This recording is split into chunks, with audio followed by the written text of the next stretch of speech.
What's going on, everybody? Beasley here. I wanted to talk to you guys a little bit about what I think are good contenders for Game of the Year, and I also want to hear from you guys on what you think is a good contender for Game of the Year this year. Now, we had quite a few really good game contenders coming out this year. At the beginning of the year, we had BioShock Infinite, which is an incredible game, story-wise, play mechanics, interaction with your tag-along character was top-notch. And until some of the later parts of the year, that game was heavily considered Game of the Year. Now, in the eyes of many, it still is Game of the Year potential. Now, if you ask me, it could go either way, but it has a lot of strong contenders, and I'm going to go through, to me, what some of the contenders are this year. Later on in the year, we had Tomb Raider come out, which, it came out to mediocre reviews. A lot of people like that game. A lot of people like the story, the play mechanics, a strong female protagonist that kicked ass, man. And Laura really did. She kicked ass in that game. And it was a strong retelling of an old series that gave it a fresh start. And I'm sure a lot of people are looking forward to the next Tomb Raider game. Now, the game that came out that really blew my mind, I would have to say, is The Last of Us. Now, The Last of Us came out, and I was looking forward to it for a long time. And when that game came out, and I got into it, and I played it, and I beat it, and I beat it twice. I had to beat it twice. That game blew my mind from start to finish. I mean, I was watching it with my wife, and the first 10 minutes into the game, you know what scene I'm talking about. Her eyes were watering, and I felt like a bitch. I was like, sir, it really was a very gut-wrenching experience, and those characters, you really build an attachment to them during this 14, 15-hour campaign, and I have to say, Joel and Ellie, it doesn't even seem like those are names I could forget. It's like they're real people up here. Their story and them as characters are so real to me that I truly became attached to them, and I felt like if something happened to them in that game world, then my reality would be fucked up. Now, call me a gamer or call me hardcore or whatever, I don't care. That game did something to me. Now, after The Last of Us came, we got GTA 5, alright? GTA 5 comes out, and as far as scope alone, Grand Theft Auto 5 is the greatest game ever made. It's huge. I mean, and the amount of things you can do in the game are truly mind-boggling. I've been through this in my review. Watch the review. Also did a review of there's another nice contender, Beyond Two Souls. Check it out in my review section of the channel. But GTA 5, you can play on the stock market and make money. You can hand glide. You can hunt. You can, deep sea dive. You can golfing. Everything you can really pretty much imagine in the real world is in that game. And the scope of it, I mean, when you see the view of the terrain from the sky, it looks like most games, but as you get closer and closer and realize that the shit you see way out in the distance is actually beautifully rendered graphics, and it's right, you can get right up on it. It's really mind-blowing. Plus you got these three protagonists, this story that really, as you play the game, you watch these three characters become closer, and you can kind of feel where they're coming from. Even though parts of that game are really questionable to me, some of the shit you do in that game is real fucked up. I mean, if you got kids like I do, don't let them play that game unless you're in the room, because some of that shit is real fucked up. And then we got Beyond Two Souls, which is on the bottom. I gotta say, it's at the bottom of this list to me, because Beyond Two Souls, it's very immersive. It's a very atmospheric experience. Ellen Page's character of Jodie is very believable. You see the child version of her, you would think that was Ellen Page as a child.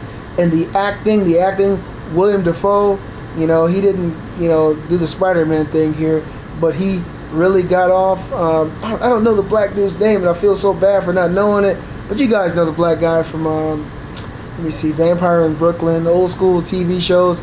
He's in that, and that's the guy my wife liked the most.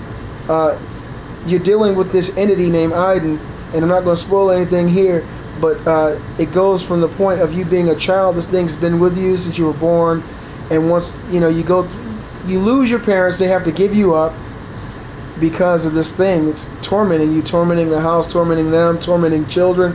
They put you in an institution where they start to study you, and when they find out that this thing that's with you is intelligent because you control it, they get the government involved, and the government will do everything they can to monopolize on this entity being used as a weapon of war, basically. And the story, it goes from different plot points. You'll see different things happen. Some things have something to do with others. Some things don't have anything to do with anything, but it's more of just for the enjoyment of the game. I had a lot of fun with that game. I mean, when it was over, I had to watch all 3 or 4, it's 4 endings, I believe. I watched all the endings, and I really enjoyed it. But the reason I say it's on the low end is because some people think you're only a gamer if you play Call of Duty. Some people think you're only a gamer if you play Madden. Some people think you're only a gamer if you play Diablo and it's only on PC. PC elitists think you're only a gamer if you're only on a high-end PC. This game applies to a minority of gamers. People who like story. There's less actual controller interaction. Almost everything you do as far as the action is concerned is quick time. You can interact with the environment to a degree. You can interact with characters to a degree.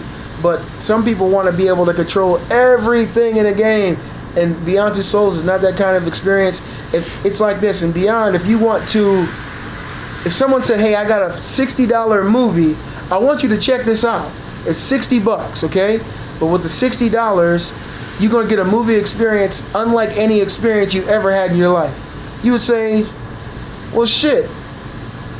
Is there anything else? They're like, well, you can watch this movie as many times as you want, and you can make different shit happen every time. But it's a $60 movie.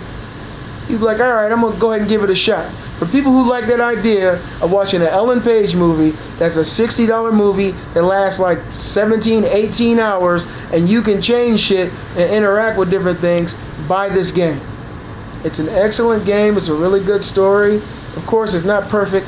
Quantic Dream is a good company. The game isn't perfect, but it has some really good qualities about it. And I think if you like games at all in general, you should check this game out. Now, out of these games, me personally, Game of the Year, I know we kind of digressed, but I love my games. You guys know that. I'm making this video with my PlayStation Vita right now, so you guys know, because my camera went dead. See? Went dead. But me personally, as a gamer, and the way I feel about these games, because I played them all, I beat them all, I would have to say Tomb Raider's at the bottom, followed by Beyond Two Souls, followed by